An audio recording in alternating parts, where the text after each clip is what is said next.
ginagawa mo rito? Pinagsabi pati ang pumasok dito, ha? Wala ka dito! Tigilan nyo yan! Anong ingay yun? Wala ako makapasok! Appointment! Titignan ko lang po kung ano nangyayari.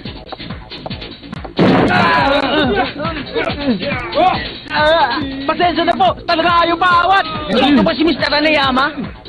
Ang hirap nang hanapin, ah! Ang dami ko nang pinagtanungan, sa lugar na ito lang pala kita maaagilap. Balita ko magaling ka raw! Totoo ba yun, ha?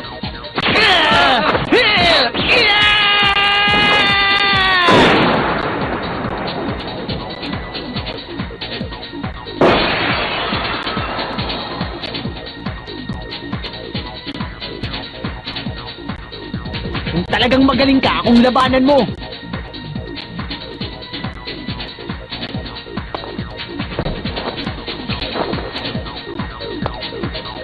Tatahitahili ka pa dyan!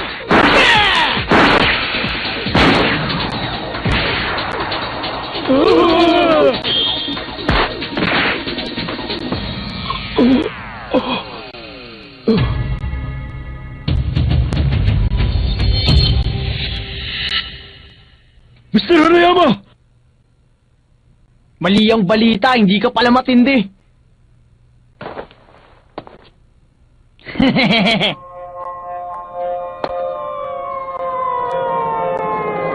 Yan ang mga pulis dun sa taas.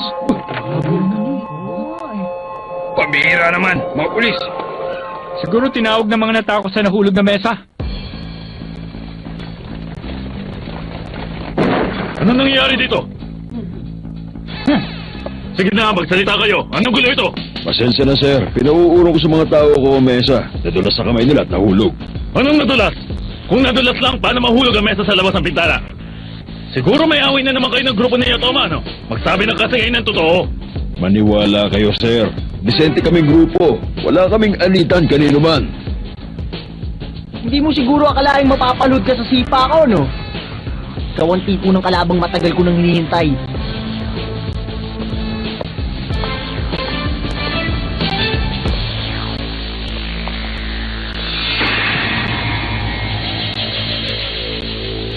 Ano naman nangyari to?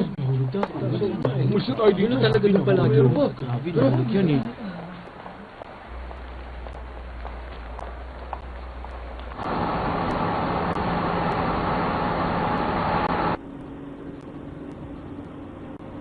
Alam niyo ng mga kilos ko.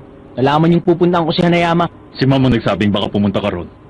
Si Mami? Sana mag-iingat-ingat ka naman, Master Baki. Isang buong gang na kasi ang hinahamon mo ng away. Wala akong pakialam kung saan gang pa sila nabibilang. Basta gusto ko lang lumaban. Iba na talaga ang mga paniniwala niya tungkol sa pakikipaglaban. Sining na ang tingin niya rito.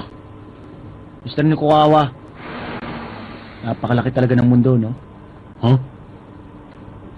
Sa buhay na pinili ko, marami ring magaling bukod sa akin.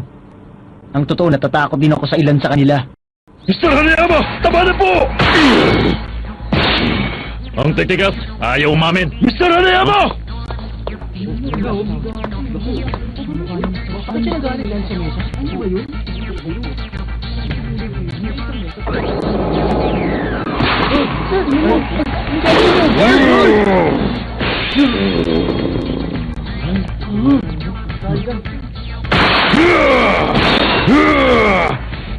Kahit nun pa, sino man ang mga kalaban niya, hindi pa kailanman lumalapat sa lupa ang mga kamay at tuhod niya.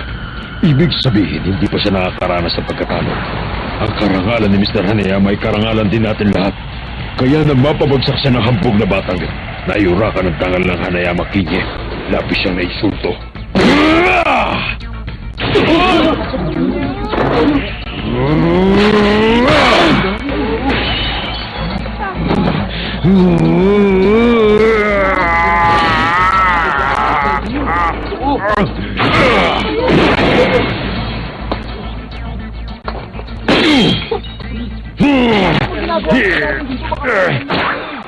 Grabe, galit na galit siya.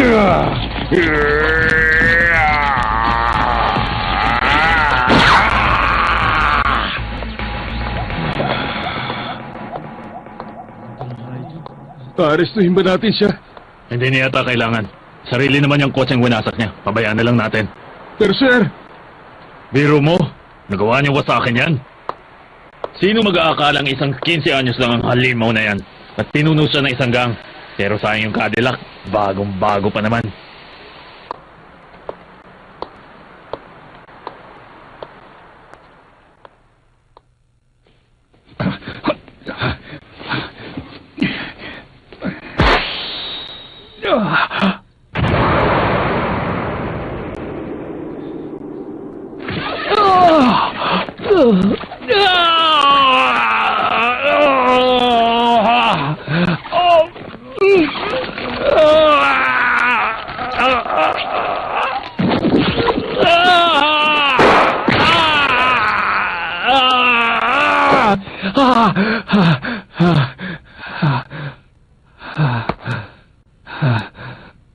Kuya, Nina, pawis na pawis ka. Nananaginip ka na naman siguro. Ang malas mo naman, Yuri. oh, Balitang-balita na nangyari sa'yo. Chairman.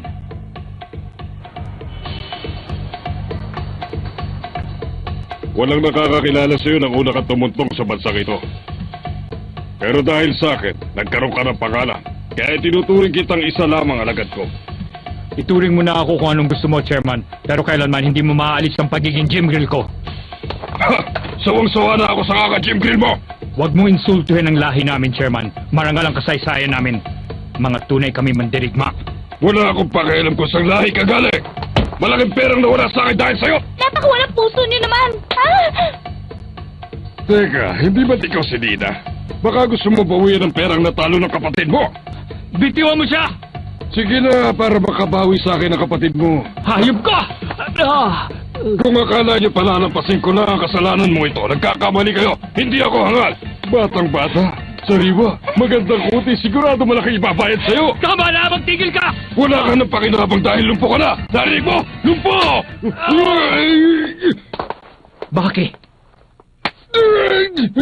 Alam mo bang ang tenga ang isa sa pinakamalambot na buto sa katawan ng tao? Kayang-kaya ko tong punitin sa pamamagitan ng pagpingot.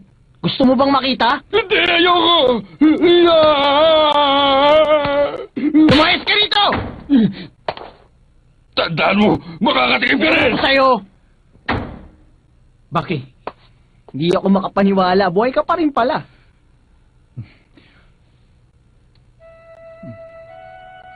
Naputulan ako ng tendon sa braso. Hindi na ako makapag-boxing pa kailanman. Wala na. Hindi na matutupad ang mga pangarap ko. Sabi ko naman sa'yo nun eh. Walang sining sa pagbuboxing. Maniwala ka sana. Ay, insulto ka ba? Huwag ka magalit, Nina. Tama naman siya. Kuya Yuri, Ano pa man ang mangyari, Isa ka pa rin Jim Grill. Tama ka. Mas mahalagang karangalan. nagbago ka na rin, Baki. Hindi na ikaw ang dating batang takaw-away. Di naman. Takawaway pa rin ako.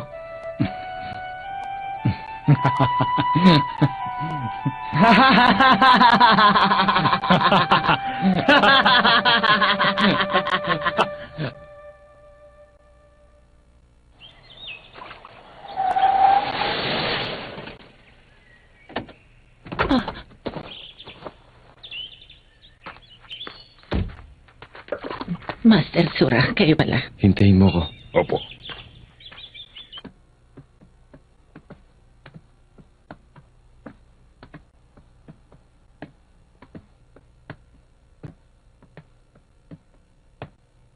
Madam, nandito po si Master Sura.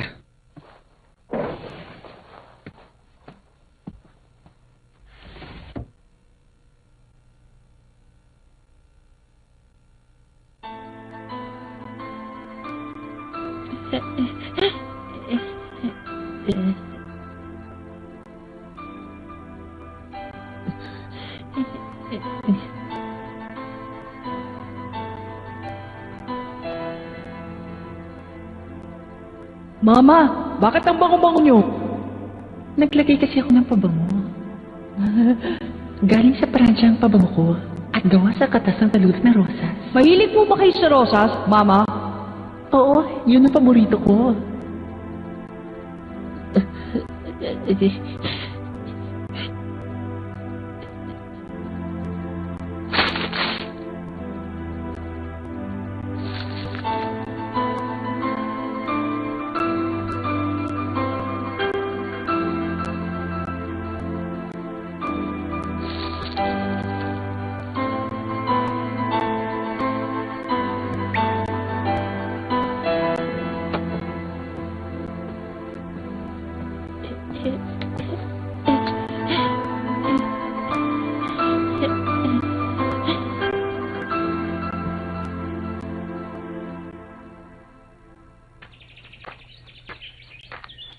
Bakit po, sir? May tatapusin lang akong tao. Si Paki Fuma.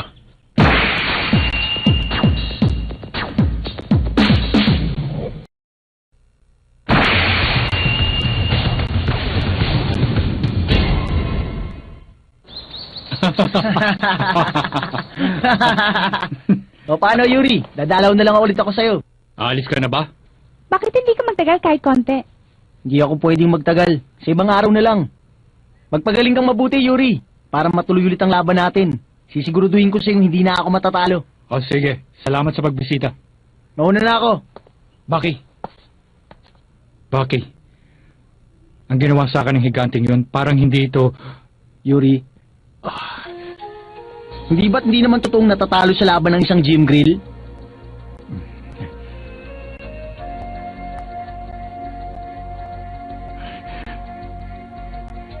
Hanga na talaga ako sa'yo. May nakilala akong isang kaibigan kamakailan lang. Sa sobrang galit niya sa tao, pinapatay ang sino mang makita niya. Hindi lang yun, binakain pa niya. Nung una ko siyang makita, takot na takot ako sa kanya. Pero naging kaibigan mo siya. Nung tumagal, takot ka pa rin ba sa kanya? Konti na lang! Sa tuwing naaalala ko siya, bumabalik sa akin kung gaano ako natakot nun. Pero kahit may takot ako, hindi na ito kagaya nung dati. Kapag may kaba sa dibdib ko, mas lalo na akong ginaganahan. O sige, Yuri, babalik na lang ako uli. Tina, pasensya na kung wala akong dala. Pangako sa pagbalik ko, magdadala ako ng pasalubong. Ngayon alam ko na kung bakit gano'n na lang ang paghahanga mo. At may mataas na pagtingin din siya sa'yo. Pero Baki, mag-iingat ka pa rin sa kanya. 3 araw na pong hindi nagpapakita si Hanaya Masura. Kahit sa mga tauhan niya sa opisina, hindi alam kung saan siya nagpunta. Siguro magaganap na rin ang pinaplano natin, ma'am.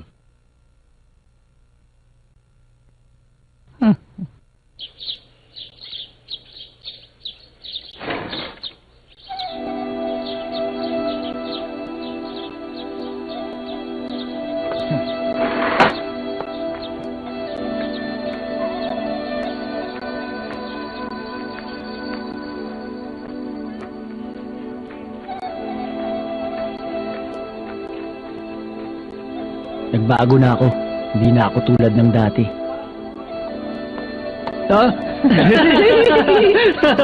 Ang dambuhalang lalaking yun. Siya lang palang karapat-dapat. At wala rin siyang pangarap. Kundi yung matalo ako.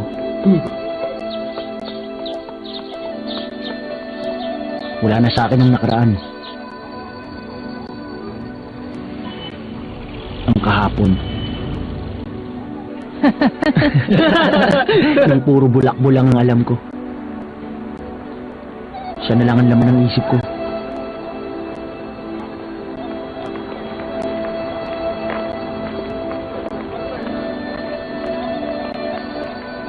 Ang napipinto naming pagtutuos, magiging iba sa lahat ng naging labang ko.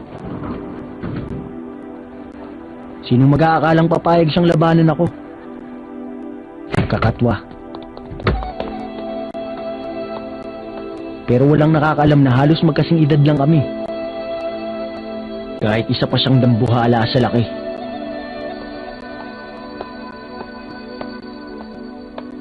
Siguro mas maganda yata kung maraming makakapanood sa amin.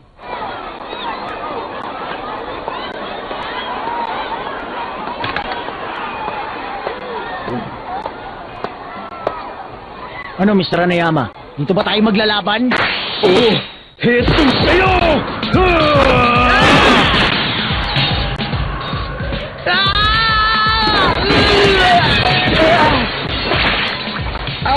mga kaibigan, may away na nagaganap dito sa pagitan ng dalawang siga! Check it out!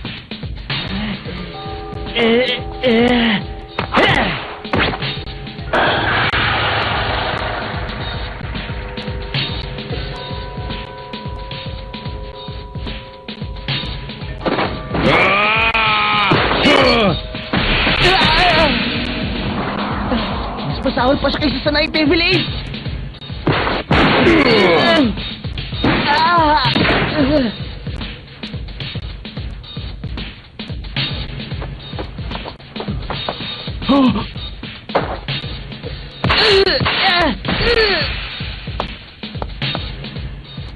Nahuli ka yata, Mr. Nikokawa. Pero wala ito sa usapan! Ikaw lang naman ang gumagawa ng kung anong kasunduan. Wala pa namang sinasang-ayunan si Mr. Hanayama.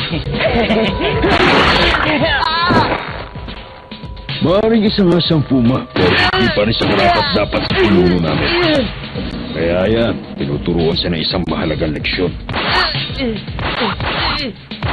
Walang tigil ang suntok ng higante! Yun nga ang lalaking ito.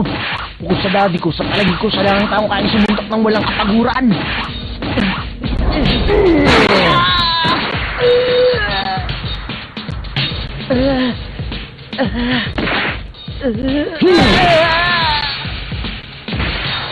Nakita niyo yun mga kaibigan! Mabirang kita! Buhay ka pa ba, pre?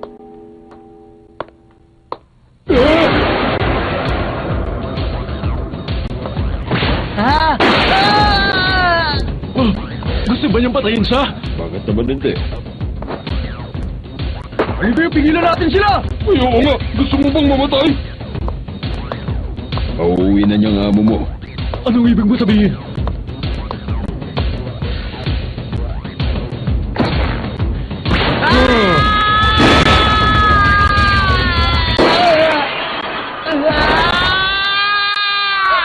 Pinapanaligan ng bata sa bintana! Si Baki! Hinulog niya! Oras na yata para pag-usapan ng bayad.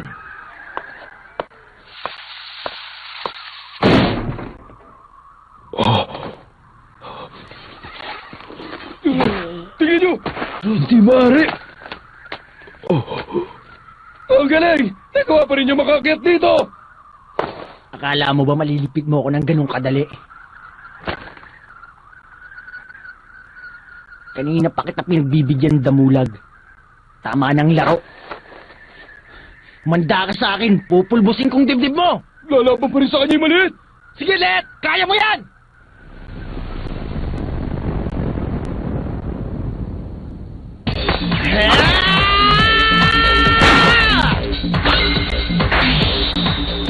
Hindi niya hinarang, pero hindi man lang siya napinan.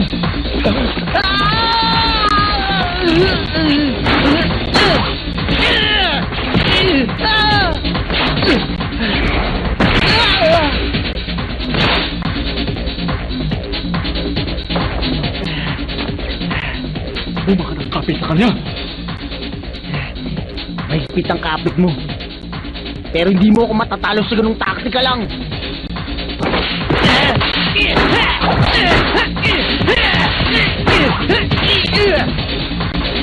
Ayan na! Ang bunga ng mag-isa niyang pag-iensay sa kagubatan. Mas mabilis na siya at mas malakas.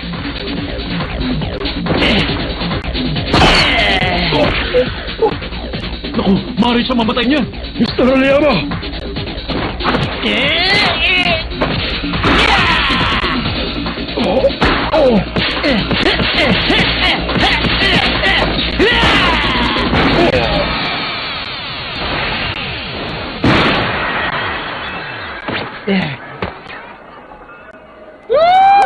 Pinagpat mo sa kanya! Ganti ka ba naman? Laot! Ka! Laot! Laot! Talo ka pala!